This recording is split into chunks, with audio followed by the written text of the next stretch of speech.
Meron pa akong ulam. Ang sarap ng sausawan mo, guys. Kayo.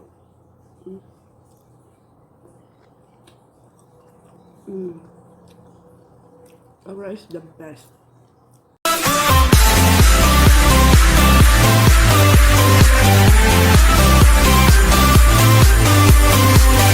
Guys, good morning. So today I'm gonna do a brunch mukbang. Pasensya na kayo. Ganito yung attire kasi malamig.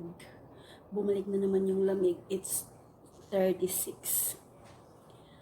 Kaya ganito ang attire ng inyong lola. But anyway, today time is like 10 a.m. in the morning. So samahan nyo akong kumain. Na-miss ko ang Panlasang Pinoy. So what I have here is sunny side up egg, a cup of rice, Pritong talong, homemade chicken chorizo, okra, yung sausawan sa gitna, which composed of vinegar,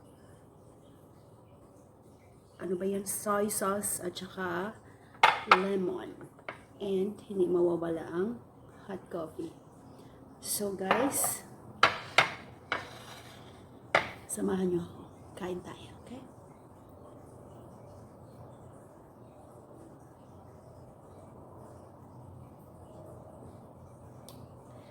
So, naghugas na ako ng kamay and let's get started. Sarap. Of course, unahin ko yung okra.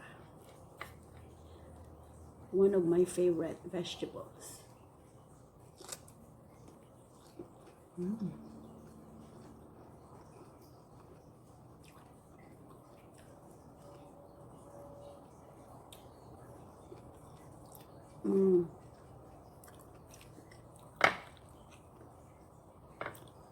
The perfect.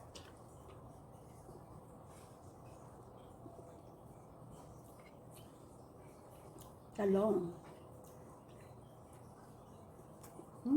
Sarap.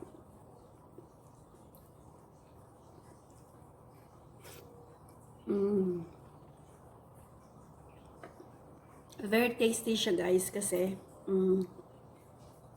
niprito ko siya sa butter.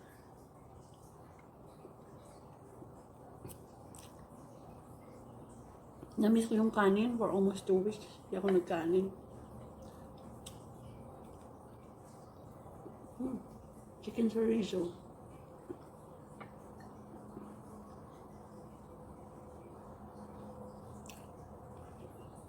Sarap.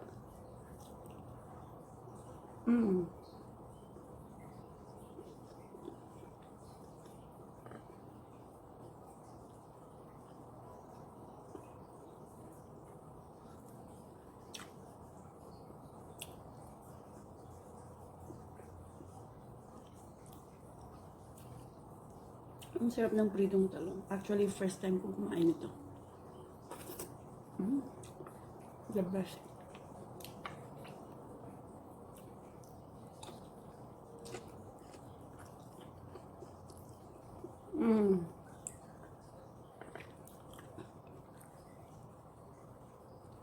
Pag ganito yung ulam ko, guys, nasa-savor ko talaga yung lasa. Kasi Pinoy na Pinoy. Ang sarap.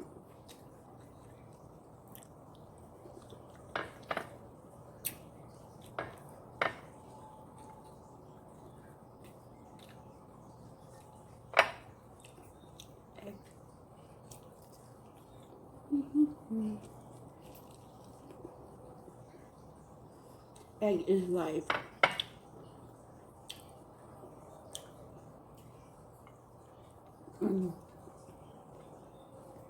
Ang sarap. Kain pa tayo.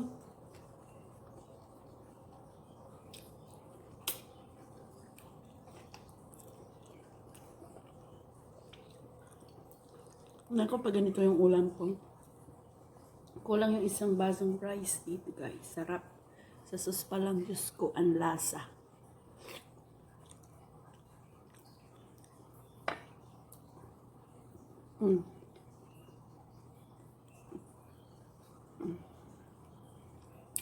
Super.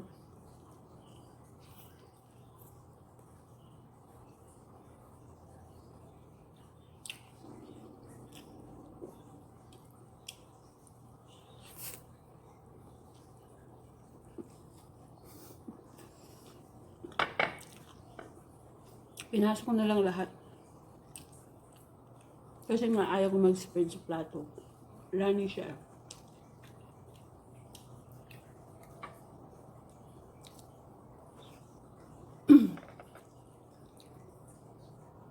Si Mr.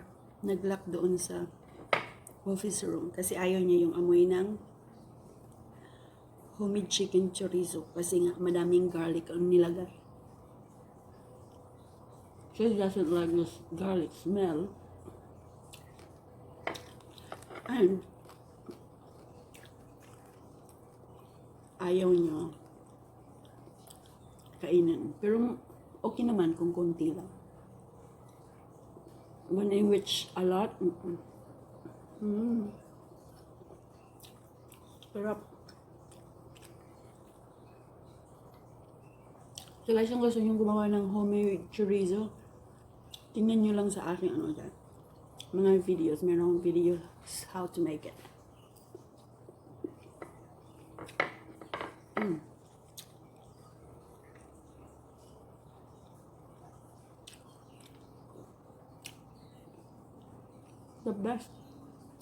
The best ang Pinoy taste ever. Okay.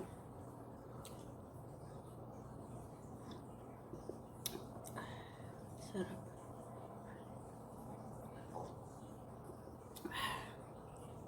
Ang dilim dito sa sa area ko, but anyway, okay lang yun Mas maganda nga. See? It's really tasty.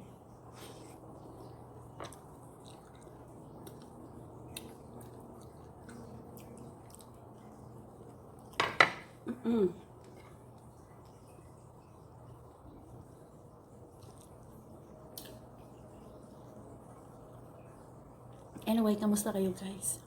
Kami okay lang. Still inside, pero pag Saturday and Sunday, we're working in the 30-foot RV. Pinapolish namin. So, malapit na siyang matapos, which is hindi naman kami nagtatrabaho ng patayan, So, we just go there and work for like 4 hours every day, sometimes less than. Not every day, it's Saturday, Sunday, kasi nga may full-time work din si Bana. So, even though he's inside the house working, kailangan niya pa rin magstay ng bahay from Monday to Friday. So now, the thing is, hindi naman nagmamadali yung customer, kaya Saturday, Sunday lang naman ginagawa. And it turns out good. We're there like 80 to 90% now. Excuse me. So after that, excited na ako sa ibabayad nila.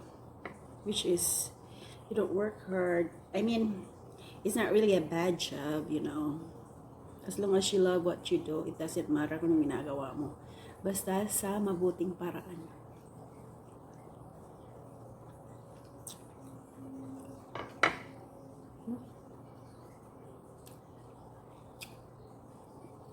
Ba yan? Wala akong kanin.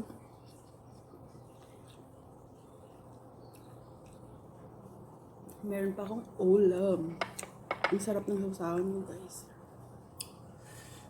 Kayo.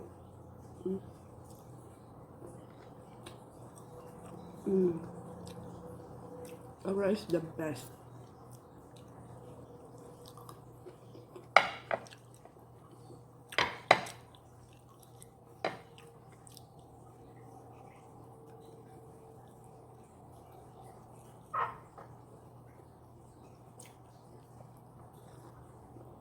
So, hindi pa kumain dyan. Ayan, meron pa akong tirang ulam, guys. Meron pa ding sauce.